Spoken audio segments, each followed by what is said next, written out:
જય ગુરુદેવ. આજે આપણે ધ્યાનમાં બેસવું કેમ જરૂરી છે અને ધ્યાનમાં કેવી રીતે બેસવું એ વિષય ઉપર વાત કરીશું.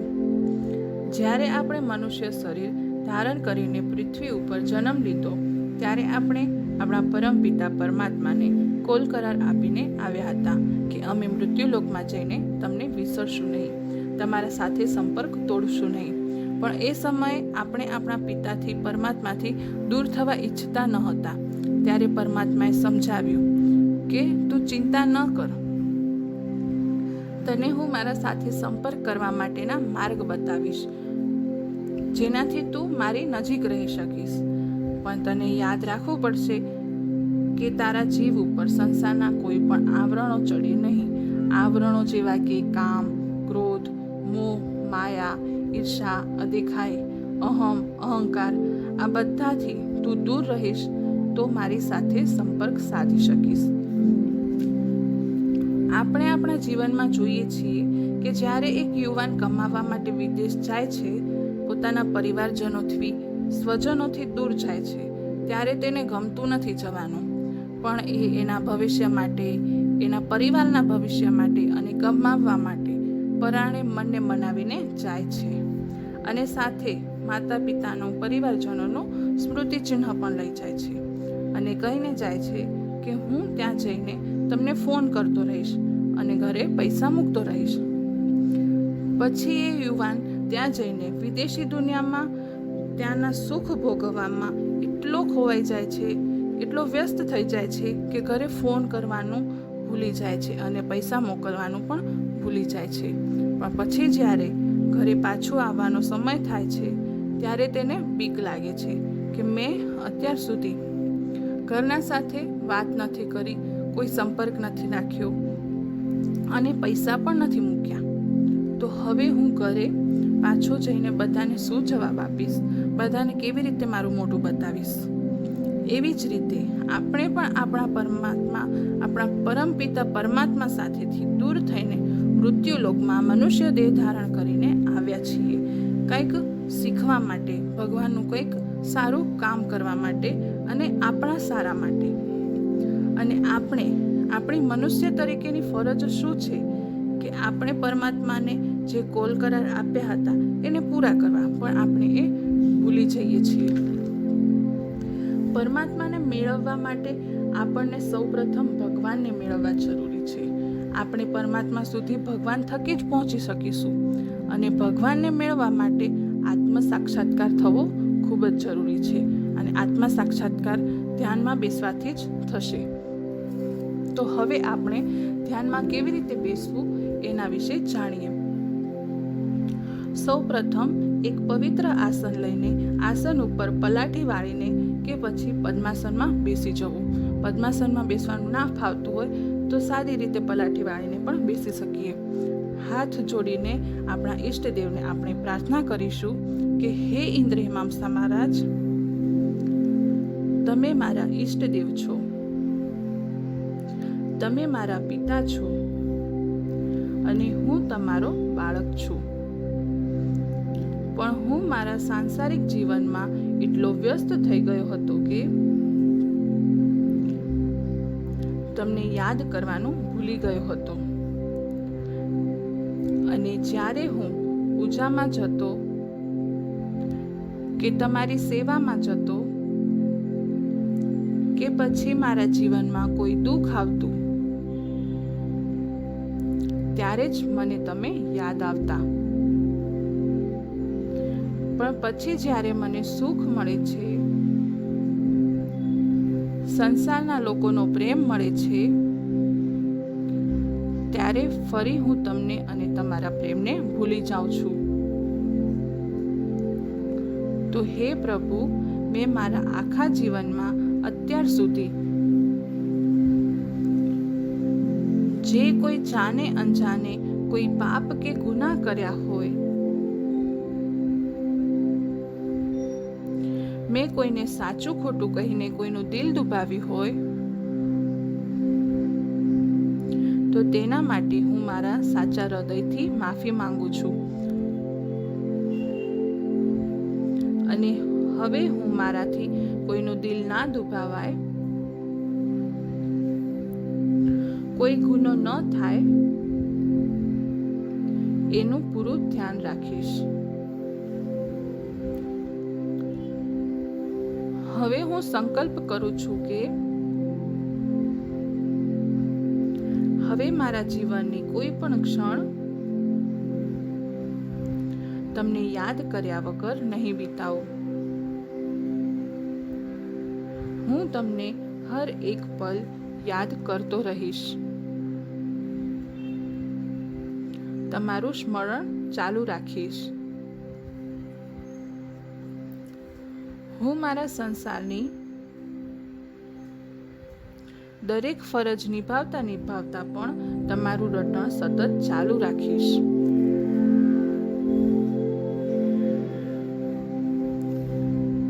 હવે આપણે ધ્યાન સ્થિતિમાં બેસીશું. પહેલી આંગળી અને અંગૂઠો ટચ કરીને અને 5 વાર ઓમનું સ્મરણ કરીશું.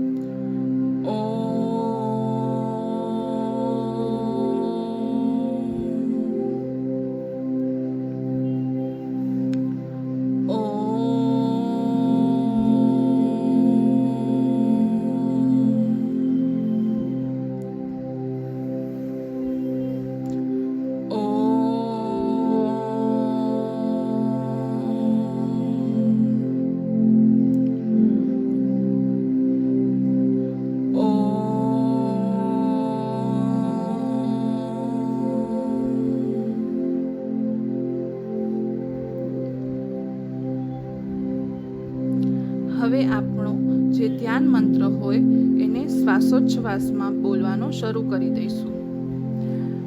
ધ્યાન મંત્ર હંમેશા ટૂંકો અને સરળ હોવો જરૂરી છે, જેનાથી આપણને જાપ કરવામાં સરળતા રહે. અને જો શ્વાસોચ્છ્વાસ નામ લેવાનું ના ફાવતું હોય તો આપણે મનોમન ધ્યાન મંત્ર જપી શકીએ છીએ. હવે આપણે આપણું મન ત્રિકુટીમાં સ્થિર કરીશું, જેને આપણે આત્માના સ્થાન તરીકે પણ ઓળખીએ છીએ.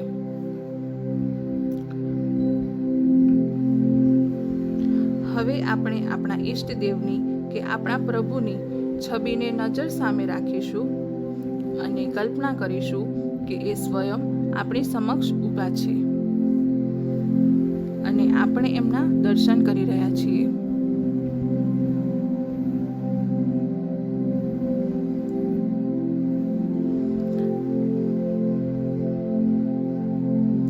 આપણી આંખો સામે પૂરી રીતે અંધારું છવાઈ ગયું છે અને આજુબાજુ કોઈ જ નથી. ખાલી હું અને મારા પ્રભુ જ છે એવી ભાવના રાખવાની છે, એવી કલ્પના કરવાની છે. અચાનક જ આપણી આંખો સામે ખૂબ જ તેજ પ્રગટ થઈ ગયું છે અને આજુબાજુ ખૂબ જ તેજસ્વી કિરણો પ્રસરાઈ ગયા છે અને એ તેજમાંથી આપણને આપણા ઈષ્ટદેવ ઇન્દ્ર ઇમામસા મહારાજ પ્રગટ થતા દેખાય છે, જેમને એ સાદા એવા સફેદ કલરના પોશાક પહેર્યા છે અને એમના મુખ ઉપર ખૂબ જ તેજ દેખાઈ રહ્યું છે અને મધુર સ્મિત છે. આપણા ઈષ્ટદેવને આપણી સમક્ષ ઊભેલા જોઈને આપણે આપણું શીશ આપણા ઈષ્ટદેવના ચરણોમાં, આપણા પ્રભુના ચરણોમાં ઝુકાવી દઈશું અને પગે લાગીશું.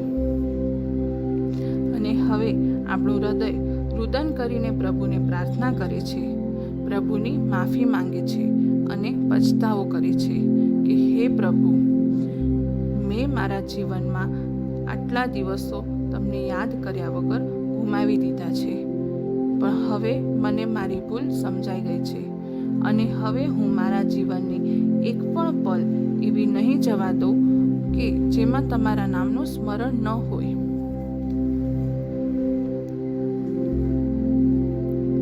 આપણા પ્રભુ આપણને એમનો એક હાથ ઉપર કરીને આપણને આશીર્વાદ આપી રહ્યા છે અને આપણને તેજસ્વી આંખોથી મધુર સ્મિત સાથે આપણી સામે જોઈ રહ્યા છે. અને આપણે આ બધું જોઈને ખૂબ જ ખુશ થઈ ગયા છીએ. આપણું મન ખૂબ જ પ્રફુલ્લિત થઈ ગયું છે અને આપણા શરીરમાં આપણે એક અલગ જ અદ્ભુત જ આનંદનો અનુભવ કરી રહ્યા છીએ. હે મારા પ્રભુ, હું હવે સંકલ્પ કરીને રોજ ધ્યાનમાં બેસવાનો પ્રયત્ન કરી રહ્યો છું. તો હે મારા પ્રભુ, તમે મને મદદ કરજો. હું મારો સંકલ્પ પૂરો કરી શકું એના માટે તમારી કૃપા કરજો. હું જ્યારે ધ્યાનમાં બેસું ત્યારે મને કોઈ પણ પ્રકારની તકલીફ ન થાય એનું ધ્યાન રાખજો. હવે આપણે આપણા મનને સમજાવીશું કે હે મન, તું અત્યાર સુધી અહીંયાથી ત્યાં ને ત્યાંથી અહીંયા ને બધે બહુ ફર્યું છે, પણ હવે તારે સ્થિર થવાનો સમય આવી ગયો છે. તો તું હવે જ્યાંથી ત્યાં ભટકવાનું બંધ કરી દેજે, કેમ કે હવે તો તારે પ્રભુના ચરણોમાં જ સ્થિર થવું પડશે.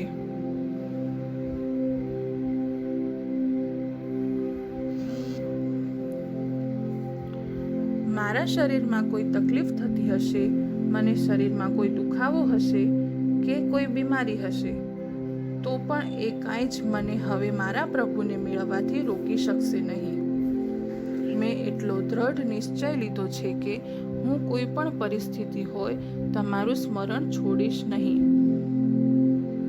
અને રોજ સમય કાઢીને ધ્યાનમાં બેસવાનો પ્રયત્ન કરીશ અને તમને મેળવીને જ રહીશ.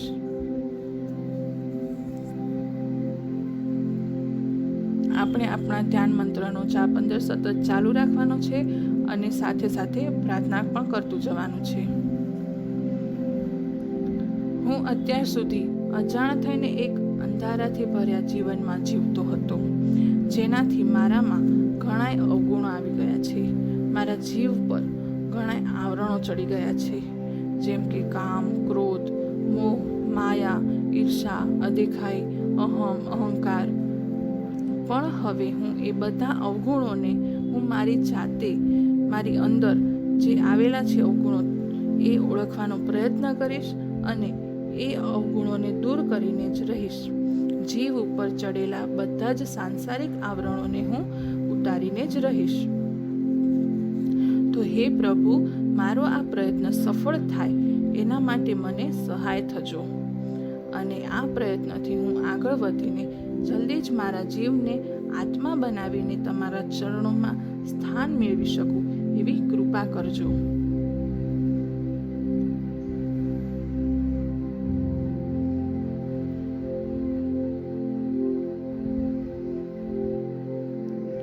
હવે આપણે પ્રભુને દિલથી પ્રાર્થના કરીને પ્રભુની માફી માંગીશું કે હે પ્રભુ, જીવનમાં મેં અત્યાર સુધી કોઈનું સારું કર્યું હોય કે કોઈનું ખરાબ કર્યું હોય, કોઈ પુણ્ય કર્યું હોય કે કોઈ પાપ થઈ ગયું હોય, કોઈનું દિલ દુભાવાઈ ગયું હોય, તો મારા એ બધા જ સારા અને ખરાબ કર્મો હું તમારા ચરણોમાં સોંપી દઉં છું અને હું આજથી પૂરી રીતે ખાલી થઈ જાઉં છું. અને હવે પૂરી કોશિશ કરીશ કે હવે મારાથી કોઈ ખરાબ કર્મ ન થાય, મારા મનમાં કોઈના પ્રત્યે કોઈ ખરાબ વિચાર પણ ન આવે.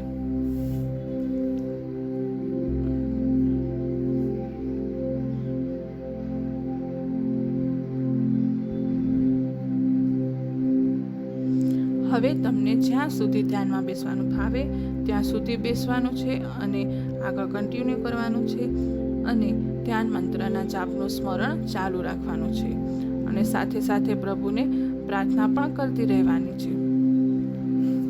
જ્યારે પણ ધ્યાનમાં બેસીએ ત્યારે હંમેશા આસને પગે લાગીને જ બેસવાનું અને ધ્યાનમાં બેસીએ ત્યારે નજર સામે હંમેશા આપણા ઈષ્ટદેવની કે આપણા ગુરુની કે કોઈ માતાજીની કે કોઈ પણ ભગવાનની જેને આપણે માનતા હોય એ ભગવાનની છબી રાખવી જરૂરી છે, જેનાથી તમારું મન સ્થિર થવામાં મદદ મળશે. જ્યારે તમે ધ્યાન સ્થિતિમાંથી પાછા આવો ત્યારે તમારે તમારા બંને હાથોને ઘસીને તેમાં ઉત્પન્ન થયેલી ઉર્જાને તમારી આંખો પર અને ચહેરા પર લગાડીને ધીરે ધીરે આંખો ખોલવી અને આસન ઉપરથી ઊભા થતાં પહેલાં હંમેશા આસનને પગે લાગીને જ ઊભું થવું અને ધ્યાન સ્થિતિમાંથી બહાર આવતા પહેલાં 5 વાર ઓમના જાપનું સ્મરણ કરી લેવું. જય ગુરુદેવ.